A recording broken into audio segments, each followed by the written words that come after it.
is our pleasure to introduce our chief guest, Dr. Govinda Rajulu Chintala.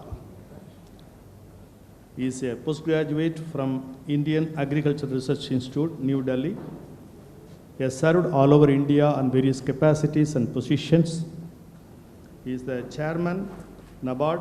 He was responsible for framing many of the agricultural policies, and he is an innovative person, and he introduced a lot of schemes and ideas to the government of India to introduce in agriculture. It is our pleasure to welcome you, sir, and I request Dr. Chintala Govinda Rajulu to deliver inaugural address.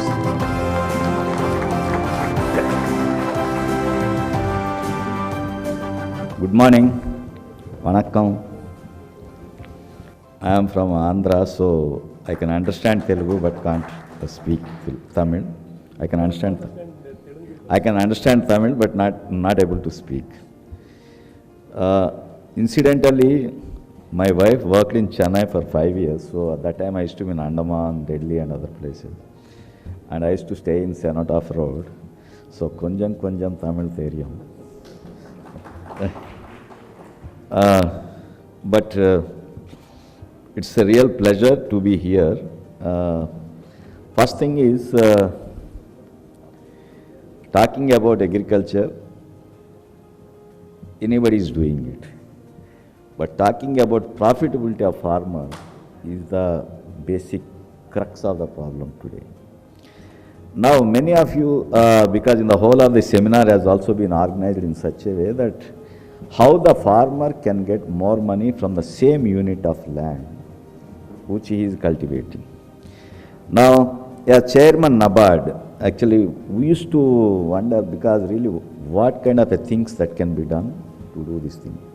And many of you might have gone that doubling of farmers' income, or that's what actually the Prime Minister has told in 2016. But unfortunately, I think even today also that did not happen. Because doubling of farmers' income across the country is so difficult, because there are some places where they cultivate just a very small grain like millets or something, where the productivity is not there, or the rain is not there, or the maybe any kind of a thing is there. But there are some places where doubling of income is not a big issue, and adopting a new integrated farming systems is a way forward to do this kind of a thing. And integrated farming systems followed by processing, followed by value addition to the byproducts, is going to create quite a lot of an income, not only to the farmer, but also to the economy around. This is what actually my theme which I want to speak. First of all, I am thankful to the organizers, President of PODC, Vice President, Secretaries, and all the people, audience, and also the scientists who have come to deliver lectures, because I have seen the list, actually what we are going to do. And I would like to give a little bit of a background as to what I have done, and really how the world looks at us as Indian agriculture kind of a thing. Sometime back I was in Beijing. Actually that as part of my job, I was there in almost around 30 countries, maybe right from USA to China to many European countries, Africa, South America, then East Asia and all those things. And wherever it is there, actually we used to see the agriculture, because whenever I go that, I look into agriculture, what exactly they are doing. Now just go to United States. They are very good, but thing is, if you look at the productivity part, they may not be so productive, and at the same time they are not very profitable also. But thing is, they produce on a very mass scale, because everywhere you go, the minimum farm size is 1,000 acres, and 1 or 2 people will only manage the whole thing, and everything has to be mechanized. Then you just go to Bangladesh, because I was there in Bangladesh many times. The average holding size is 30 cents. 30 cents. So this is how the entire thing. And now in that Bangladesh, that fellow will do so much of intensive work, they produce more, but at the same time Bangladesh farming is profitable because the pressure on land is so much, actually whatever they produce will be sold at a little higher price. So now actually that I have seen one lady farmer who was regarded as the best farmer of Bangladesh. She says that every year she earns close to around 1 crore taka, that is Bangladesh currency, as a profit. But she said that she can't afford to buy even a 1 acre of land because the land is so expensive, because Bangladesh, for the size of Bangladesh, the 15 crore population, and the land is hardly anything. So actually now that is there. Now just go to China. One part of China is very productive and other part of China is not so, because it got rocks, it got snow, it got every kind of thing. But at the same time, whatever they produce very maybe high quantities. Now just go to some of the countries like Brazil, because I went to Brazil and we have seen the sugarcane productivity, because in Indian average, actually Tamil Nadu don't take, because Tamil Nadu average productivity is close to around 40 tons per acre, and all India average production is close to around 30 tons per acre. Though there are some farmers in Maharashtra, Karnataka and in Uttar Pradesh also who produce 100 tons per acre. So actually now we have to take a kind of a broad range kind of a thing. Now you go to Brazil, the farming is done in a totally different way, because now there also the land extents are 1,000 acres, 2,000, 5,000 acres, which is not there in US, but that is there in Brazil is. In Brazil there are farming as a service companies are there. It's a very surprising kind of thing, because now in case if somebody wants to cultivate soybean, he owns 1,000 acres. He only has to just go to the website or maybe some kind of a contacts, actually my 1,000 acres is there, I want to cultivate soybean. Hundreds of fellows will come, actually they will do that. No, they take the integrated kind of a service. They do the ploughing, they do the seeding, because you have to say which seed they have to put. And afterwards they do all the operations and they charge a service charge and go on. So now, such kind of a thing. Then actually recently, actually on invitation of President of an African country, I was in that country twice, almost every time I was there for 15 days each. We are trying to develop a very big rice project of close to around 50,000 acres. And our entire aim is to increase the productivity. There the average productivity is around 2 tons per hectare. Though Indian average is also just around 3 to 3.5 tons. But we have demonstrated in some places where the total mechanized rice cultivation. Now, one startup actually I am mentoring. This total mechanized rice cultivation is giving close to 4.5 tons per acre. Again, it's not hectare. That is close to around 10 tons per hectare. Now that startup actually already last 2 seasons we have demonstrated. And here, seeing that Brazil as a concept as a farm as a service, we have put that rice cultivation as a farm as a service. This fellow simply, he will do the whole thing. Every acre he charges around 5 or 10,000 rupees, and that is the end of the story. The farmer need not do much. So now, so many innovations are happening in the farming. So then, you just go really how India had progressed and what are the things which you are doing. I was in Senegal, one of the African countries, and speaking in an international conference. And actually, you know that Senegal, the West Africa was ruled by French and East Africa by the Britishers. So one part is the English speaking, other one is the French speaking. So actually, when I was speaking, actually those people, the Minister of Agriculture and Finance, he was there on the stage. He was telling, India and Senegal, most of Africa also, the independence, actually almost every nation has got in 5-10 years, this or that way, actually everybody's independence was there. And he was telling that we started almost at the same time, but India had made so much of a progress in agriculture. Why Senegal, or for that matter Africa, could not make? This was a very, very pertinent question to everyone and all. Then he was telling that actually you are heading such a big institution, which is that kind of thing, can you tell? Then I told why India had made progress. while others could not make progress is because of three reasons. One is we have a very robust research system, because whether it is ICR, agriculture university or anything, we do so much of research and we got a fantastic extension system, both at that university level, departmental level and everything. And third most important thing, which many countries do not have and India is having, is the credit system. Actually, that many places, actually, there is no credit thing like this, because you just take the Indian context.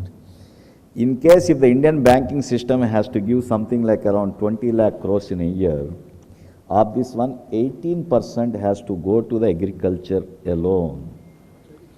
Now, in Indian context today, India's entire credit system is close to around 150 lakh crores, of which 18% has to go to the agriculture. So now here really how the things are, because now actually I was there in NABARD, because when NABARD was formed, our balance sheet size was around 4,000 crores.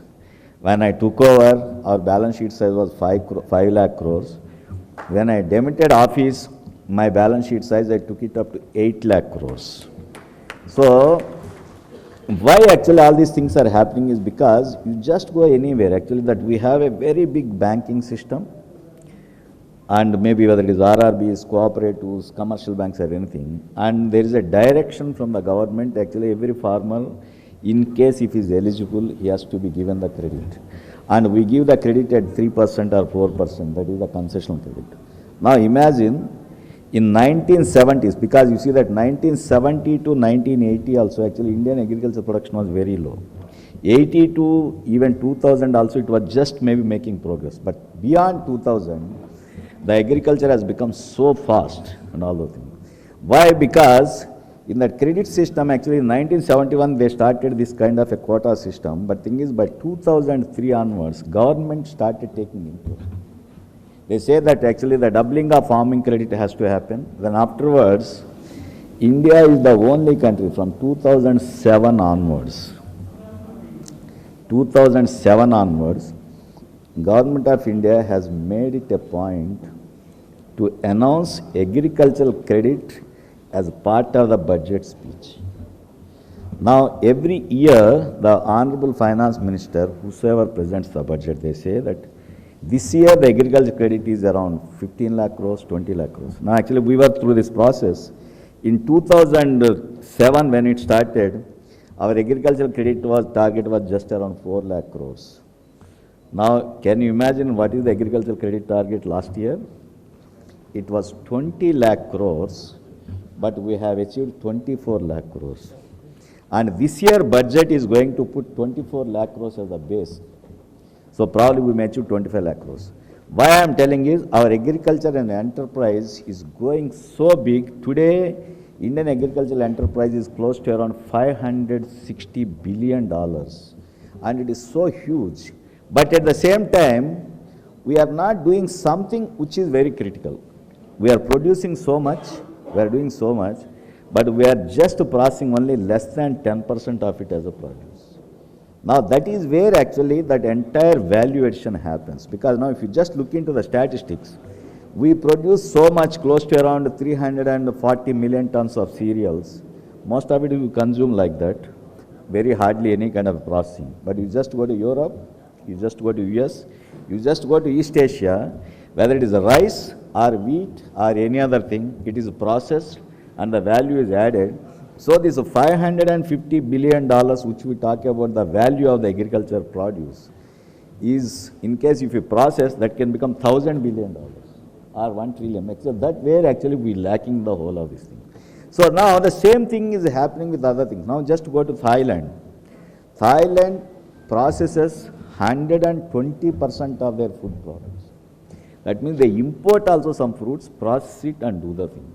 Now that is where actually, now second thing is, take the case of all other, our horticulture products. Actually, if you look into the India, sometimes I feel that there is hardly any difference between India and Africa with regard to the exports.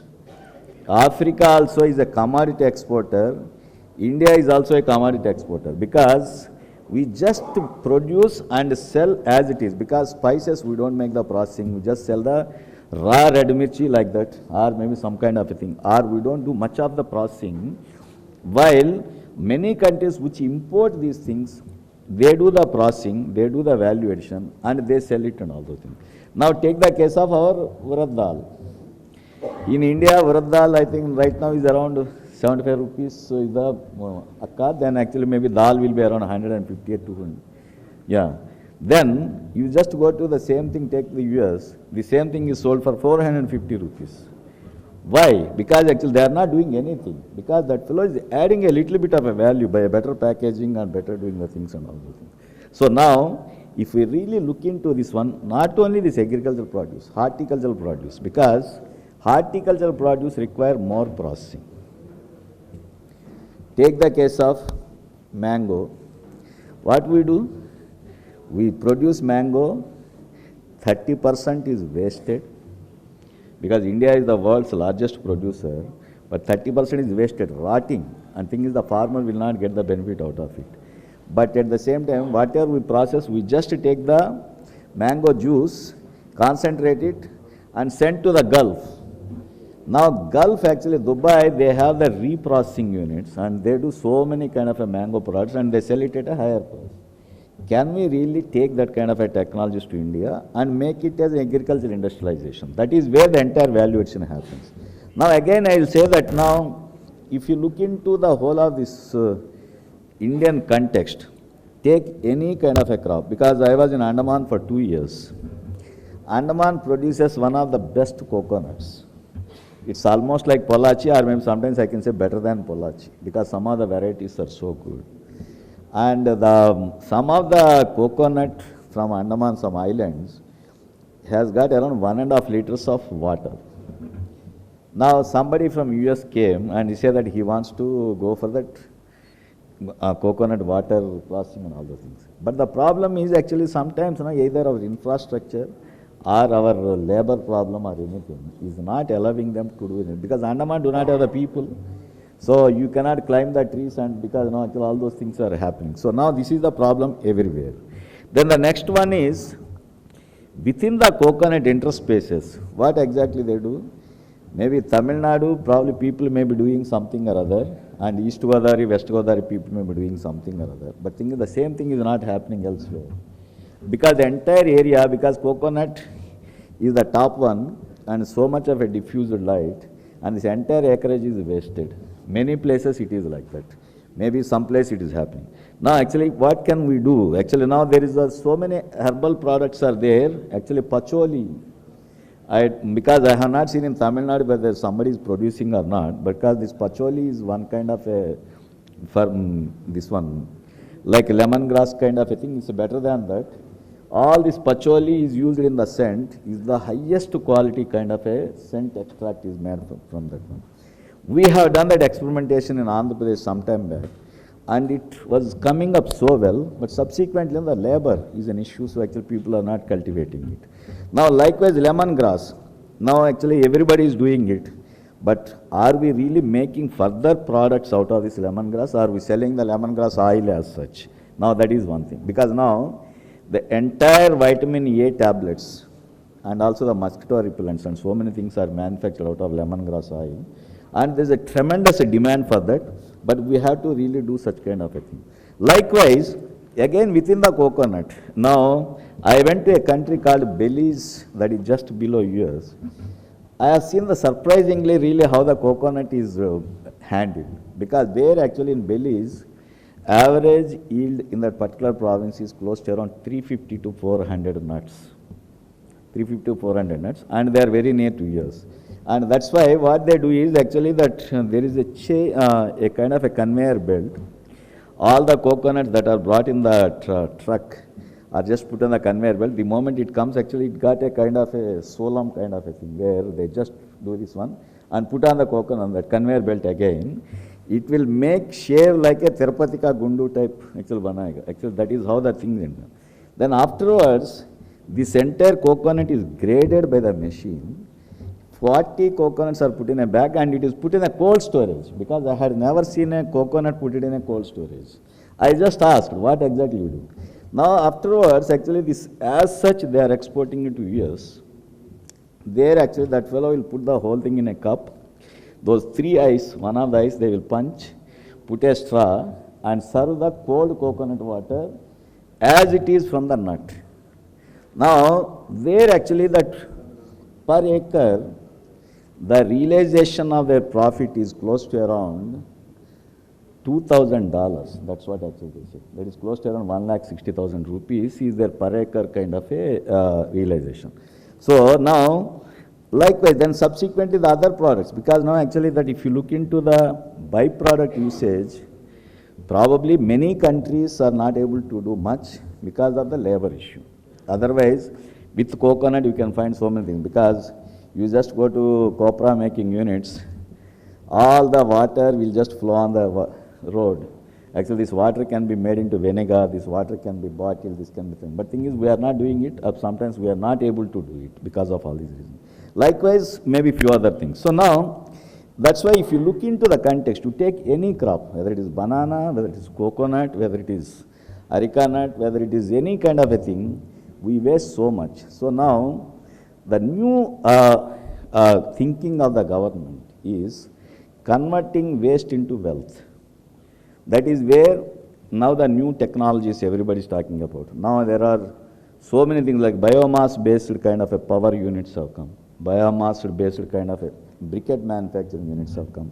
Likewise, this areca nut plate and so many things are already there. But at the same time, are we limiting ourselves only to this, or are we going to kind of a specialized kind of a products which will capture the world market? That is where actually that I think now the institutions like Odisha has to work on it.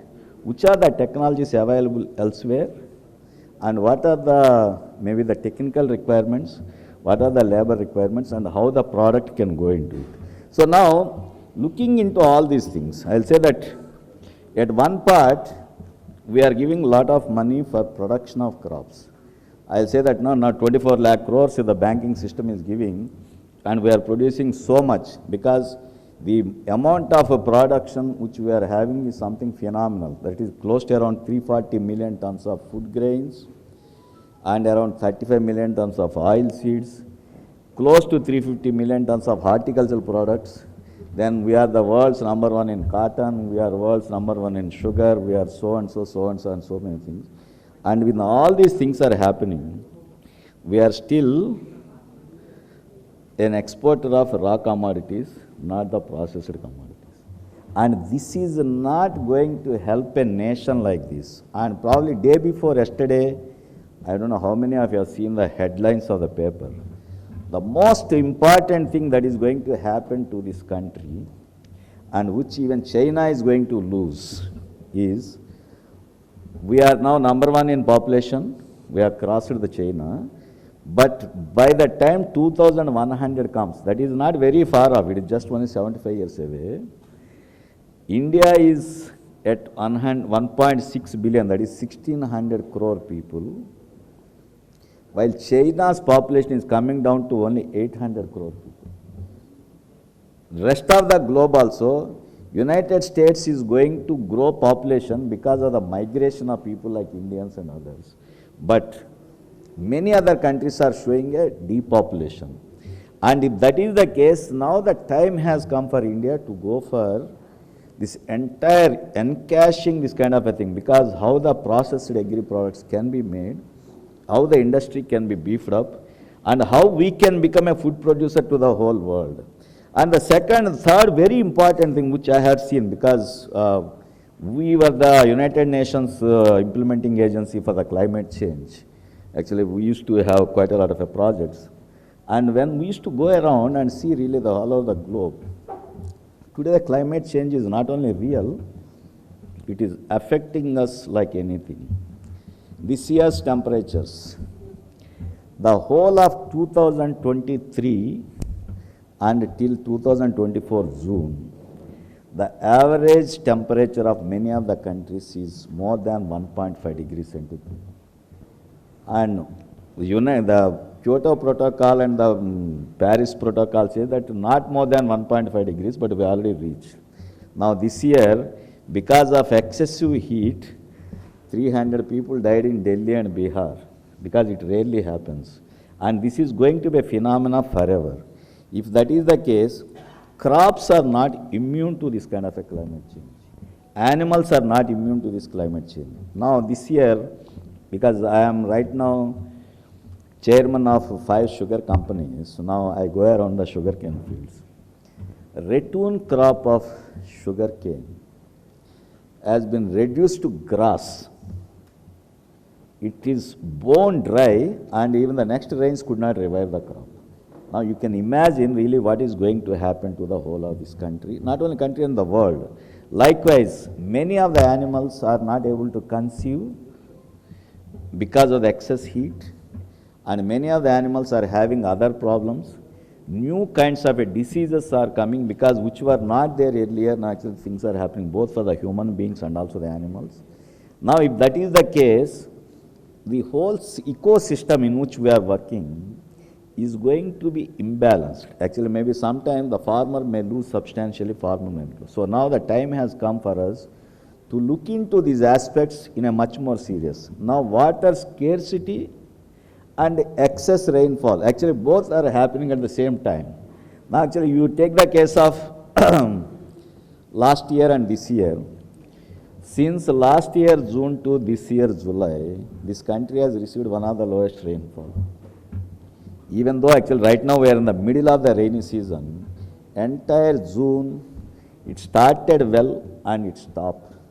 Even now it is July almost to 13th, 14th, the 13th. We are not having great amount of a rainfall. But one other thing is happening is because when I was in, because NABARD actually we used to do quite a lot of modeling and all those things. The monsoon season is shifting a bit from June to July, and the monsoon ending is shifting from September end to somewhere around November first week. Now many of the crops which will come to the harvest or the ripening at the time of October end or November, now they are getting drenched in the water and they are getting spoiled also. So now this is also one thing. So now the time has come for not only scientists, for bureaucrats, for everyone is to see whether in case if it's a long time weather phenomena, we have to shift our operations a bit one more and see the whole of this thing and all those things. So now that is where actually that I see that the India with all the things, actually now if you look into it, you read any of the book, we say that Indian population almost close to around 70% depending on population. It was there since beginning, and even today close to around 50% of the population are depending on the agriculture. And if that is the case, unless really this agriculture part is taken care in a little better way, we may not be able to create such kind of income. And the last one which I can say that the farmer's income is more important. Today, what is the biggest problem in the Indian agriculture? You just go to any of the farm or any of the villages, the average farmer's age is 53 years and above. The average farmer's age is 53 years and above. None of the youngsters want to do the farming. Because one is it is not fashionable, and second thing is, this is a common thing actually, that many of the people working on the farms or maybe the farmers' children are not getting married. It's the phenomena in the entire country, and I don't know Tamil Nadu, but thing is definitely, even if some farmer's son is having around 5 acres, the girls from the same village are refusing to marry him because they say that I will marry a security guard rather than a farmer, because that fellow is thing. Now this is the kind of thing. So now despite all of us saying that now that attracting rural youth in agriculture, really there should be something has to be done to make the farming more technological oriented and fashionable. That is where actually now quite a lot of things are happening with regard to the technology, because removing the drudgery, making the operations easy, and at the same time making the farming very sustainable. So now we are adopting the latest technologies. We are taking the mobile based apps, we are taking the IoT into the agriculture, and when all these things are happening, many places farming is becoming more productive, but at the same time whether it is becoming more fashionable, more attractive. That is the one thing which I have to say. Now actually in case if things happen like this, you will find only those who cannot even comprehend anything will be remained as farmers. Now actually the fellows with a little bit of a knowledge or maybe kind of a creativity, they are just want to migrate to the urban areas, so farming nobody wants to. So now we have to make it farming attractive, profitable, fashionable, technologically oriented, and if that is the case, the new strategies have to come. So now that is where actually now we have to work on it. In case if somebody is having a coconut garden, really instead of getting just pure income from coconut, can he get maybe some kind of income from so many other crops, whether it is cocoa, aromatic plants, and subsequent to the processing and all those things. And also that I am very happy to see, because yesterday I went around the whole of the exhibition. Everybody is talking about really the byproducts of cocoa, from out of the coir, from out of the coconut water, from this, from that, and all those things. Now, all the products that have been listed in any of the textbook or maybe the recent kind of papers, most of the things already the machines have been invented. Here actually I have seen that so many machines have come. Because for that coconut water packing, maybe pasteurizing, but maybe putting such kind of a thing, maybe there are some machines for making the coconut vinegar, somebody to make the cold pressed coconut oil, all these machines and so much, and that coir is a big menace and at the same time big profit. Actually both the things are there, because wherever you are not able to dispose, it's be creating a kind of hazard because it occupies the space. But thing is, if you can make a kind of a products out of it, actually it got the best of the things. Now today, lot of gardens and the greenhouses or even otherwise the normal farms also, farmers are willing to put the coconut pith, that is the coir pith, into that one because it got a sponge kind of a thing, absorbs the water. Now actually today we are experimenting with one of the products called, that is Jeba, that is one company's name. It is a kind of a granule which absorbs 400 times of its size the water and releases water. We are putting it in the sugarcane fields. I had seen with my own eyes, when the temperatures are at 50 degrees centigrade, still the sugarcane crop survived because this capsule started releasing the water in such a way. Now the same kind of a property is there for the coconut pith. Only somebody has to do things in such a way that really how the things can be done. So now, in case if you can do such kind of a maybe the forward and backward integration, it's not very difficult for us to make the farming profitable. And in case if that industrialization happens, probably the youth also get attracted. And when the youth get attracted, the new innovations again will happen. Again, what I am telling is that one of the startups which I am mentoring, all these people are agriculturists and also technologists. Some of them have worked in US for almost 5-10 years. They say that now the biggest problem is many of the farmers stop doing, lands are lying vacant, somebody has to do it on a kind of a farming as a service. So now actually this particular thing actually I found it is so attractive to do that kind of a thing, because now all the tractors were fitted with a different kind of, because now not even a single operation is manual. Direct sowing of seed, either through drone or through the tractor, then maybe application of fertilizers, weeding, then subsequently harvesting, then the bundling of the entire hay into the cattle fodder. Everything is done mechanical, and we have seen that with this, the labor cost has been reduced from, in the paddy cultivation, if you look into it, if 30,000 is the cultivation of cost of paddy, 12,000 is the input cost, 18,000 is the labor cost. Now we have reduced that labor cost from 18,000 to 8,000. So now imagine the farming has come down, that is cost has come down from 30,000 to close to around 20,000. But the yield has gone up from 35 bags to close to 50 bags. Now both ways actually the profitability has gone up. Now once the things are happening, the people are getting attracted. Actually now we will also come and try to do this kind of a thing, because actually he is operating machines, he is doing the whole of this thing. Now actually for every kind of a thing, now actually in the new technology era, we have to look into such kind of a solutions. Then things are going to happen. And today, the Indian financial system and the ecosystem is so conducive. both government, banks and institutions are willing to extend that kind of a credit and such kind of an incentives to see really how this kind of a new things can happen and how the new technologies can be incorporated and how the processing can be done. Now today you say that we have a policy of the government of India, that is food processing policy and processing at the ground level. So many kinds of big things are there. When all these things are happening, the entrepreneurs have to come forward, do that, and at the same time, at every step, we have to involve the youth, those who are in the age of around 18, completed their degree. Those people should be part and parcel of this whole thing, because when India is going to become 1500 crore population, still we will be having close to around 50% of the people in the youth category, and the unemployed youth are going to be bane. They are going to be dangerous to the country. But thing is, in case if they are gainfully employed, we are able to really do so much to this kind of thing.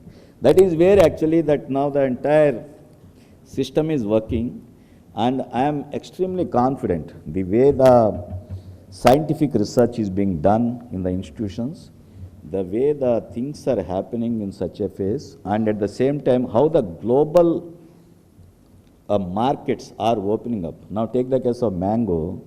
Till 10 years back, mango as a fruit was not allowed to be exported. But today you just go to US, all our mangoes are available in the full form, because now the technology has come, whether it is a gamma radiation or any kind of a thing, and the governments have allowed. Now the realization is very high at the farm level. Now such similar kind of a things are happening, and global markets also are, because their producers are coming down, or maybe that their ability to produce in their countries is coming down. So they are looking for some suppliers, and India can do that, because we are, maybe at the global standards probably we are not that productive, but thing is our productivity levels are reasonably very high, and we are able to do quite a lot of things in this one. So as ex-chairman of NABARD, which we have done so much, and maybe in the future it can happen even much more, and being the part of the government for quite some time, I am extremely confident that our agriculture is going to be the hope of the world tomorrow, and we can do wonders in case if we can integrate technology and also put youth into the system. So with this, I thank everyone for listening patiently. Thank you.